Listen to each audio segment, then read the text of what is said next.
So thank you for joining us today. What we're going to do is introduce you to the charity, to Trauma Foundation, what we do, how our board works and what the role involves, and also how you can apply for the volunteer opportunity of trustee. We're aiming to leave plenty of time at the end for questions and discussion. And just to let you know, the session is being recorded for those who can't attend, but for everyone's comfort, we'll stop the recording at the end of the presentation and share written notes.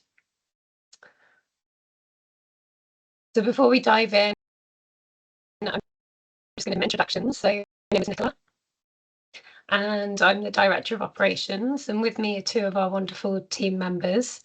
I've recently joined the charity and I co-lead alongside Catherine Cox, who's the Director of Services. Hi, Catherine. And we are 2/3 of the staff team, which is completed with Lauren Lincoln, who's the Finance and Administration Officer. Today, we're also lucky to be joined by one of our existing trustees, Gwen Goiter, who's also CEO of Trauma Treatment International. So you're going to hear from each of us during the presentation today, and I'm going to talk a little bit more about Trauma Foundation before handing over to Catherine. So as a bit of background, we were established in 2012 as a formal charity. We provide vital trauma therapy and mental health support for refugees and people seeking asylum who've survived war, torture or oppression. We also train and support staff and volunteers across the refugee sector. And our values are compassion. We believe in the power of caring. And collaboration, we create connections, and finally courage, we face trauma together. And these values truly guide how we work with clients, partners, and with each other. So just over to Catherine now, who's going to talk a little bit about what our work looks like.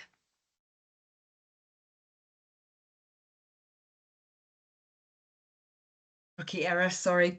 Thank you, Nicola. So we provide trauma therapy, long-term trauma therapy. So we've provided over 1,000 hours of trauma therapy to 54 refugees and asylum seekers. So that's a large part of what we do is long-term psychotherapy. Then we also offer training and supervision. So we offer training and supervision to over 740 staff in different organisations, voluntary, statutory, NHS, council, small charities, bigger charities. We have seen 14 clients who had been excluded from statutory services, so they were not able to access any therapeutic services within the NHS because of the level of suicide risk or self-neglect or self-harm. They'd been excluded as too high risk from NHS services, but we were able to engage with them. We also provided the last year 24 group sessions, including art therapy for people who've wanted to meet together in a group. We provide all of our supervision in-house. So over the last year, we've provided 60 hours of clinical supervision for our therapists and interpreters. We have a bespoke list of interpreters who are registered with us, who we both support and train. And we also, this is a small part of our work, but feels really important, is in the last year, we've provided 5 frontline workers with lived experience of the refugee and asylum seeking process with one-to-one therapy. So particularly to support those working in the sector with lived experience. Thank you. Here's some feedback from our clients. A couple of quotes. Counselling is like a door opening for me. I'm able to empty out my distress. I trust my counsellor more than my family. Therapy is very helpful. I told the Home Office that TFSW helped me to be able to talk about the bad things that happened on my journey, and this helped to explain during my interview. And seeing the therapist is the only place I can feel free to speak in truth. And I think those 3 quotes really encapsulate the how central the therapeutic relationship is in our clients' lives. And in our training, we provide training around trauma, and that can be divided into several principal sections. So we provide an introduction to working with trauma, which is often to frontline staff and volunteers. We do a training on trauma-informed organisations, how to build and maintain trauma-informed organisations, teams, management structures, and trustee boards as well. We've delivered that training to trustee boards.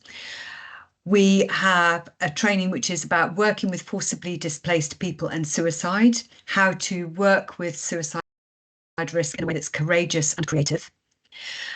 We do a training on preventing vicarious trauma and burnout, particularly aimed at people working in the sector, and how to support them in their mental health in their work in the sector. And also we do a training on working effectively with interpreters, how to work in a collegiate and mutually supportive way when you're working with interpreters. Those trainings we do as an online rolling programme, but we also do bespoke training for organisations on those or similar topics where we can finesse the training, but a particular need for an organisation. Thanks, Nicola. A quote from one of our organisations that we support. Trauma Foundation Southwest plays a vital role by providing regular individual and group supervision to help our staff navigate the emotional complexities of trauma with resilience and insight. The tailored support for staff in leadership roles offers both practical and emotional help. So we support staff right through the organisation, from the CEOs, through the staff team, sometimes the back office team also, and through to volunteers. And that can be in groups or one-to-one. And here's our amazing board. And our board brings together a whole wealth of experience. So some of our board members have specific experience working with refugees and asylum seekers, or in the refugee and asylum seeker sector. We have psychotherapists on our board. We have people who are really skilled around fundraising on the board. We have a retired doctor on our board, and we have somebody who works really well around developing strategy. John, who's the one person who doesn't have a picture because of the job that he did, he was an immigration lawyer. He's stepping down from the board. So in addition to the treasurer trustee, we're also looking to grow our board, both in terms of skill base and diversity. And so to talk more about the board, I'm going to hand over to Quen, one of our trustees. Lovely, thank you, Catherine. And just to say, if my Wi-Fi cuts out, apologise in advance. If that does happen, then I'll turn my camera off and that should fix any problems. So we are recruiting for someone who has financial oversight of the organisation, and we're a small but supportive board with trustees with lots of diverse skills, as Catherine said. We oversee the strategy, risk, finance and compliance areas of the organisation, and we contribute as well as through the main board through subcommittees, and we've got 3 subcommittees around clinical work, governance and fundraising and HR. So governance includes finance and HR, and then we've got the fundraising subgroup, which also includes marketing. We're recruiting for the finance lead to help strengthen our financial oversight and support our sustainability, and also to ensure that our board better reflects the diversity of the communities that we serve.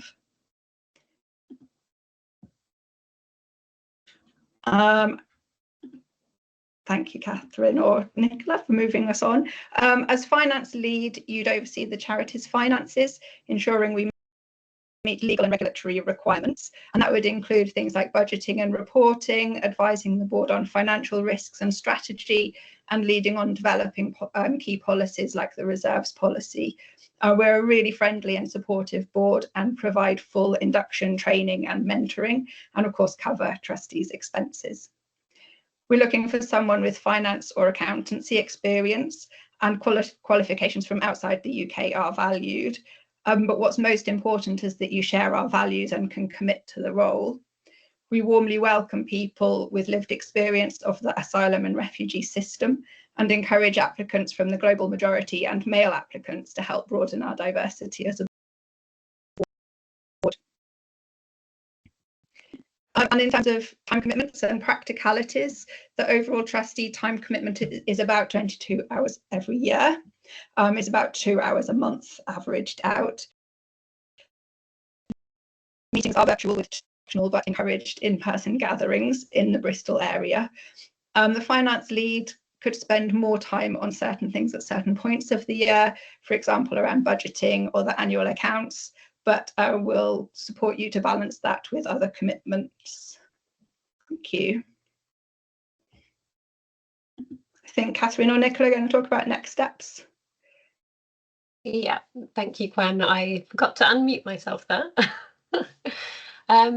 So yeah, now it's really about whether you're ready to be part of our vision to be an centre of excellence in therapy, training and supervision, where we can help make the southwest of England a region where individuals and organisations can find healing, support and expertise in trauma-informed care. If you would like to apply, excuse my voice, I don't normally sound like this. If you would like to apply, you can continue your learning by looking at our website. You can look at our social media channels. We've got some great videos about our work on YouTube as well, so do check that out. And whenever you're ready, then you simply send your CV, or you can send just a LinkedIn profile link with a cover letter through to Trustee Works. So Trustee Works are part of Reach Volunteering, and they're supporting us with this recruitment. As you've heard, we're a very kind of small charity in terms of our salaried staff, and so it's been a great asset to have them help with this process. So they're there to kind of manage the application process, but that does come back directly to us, and we're active in that. So if you do have any questions, that will go through our Chair of Trustees and back to me and Catherine as well. And the deadline for applications is Monday the 14th of July. But we're here now until 3:30. And so we would love to take any questions that you might have, or have more of a kind of general discussion about the role. What I'm going to do is just turn the recording off for that part of the session now that the formal presentation is over. And I'd like to thank our speakers as well, Catherine and Gwen, for support with the presentation.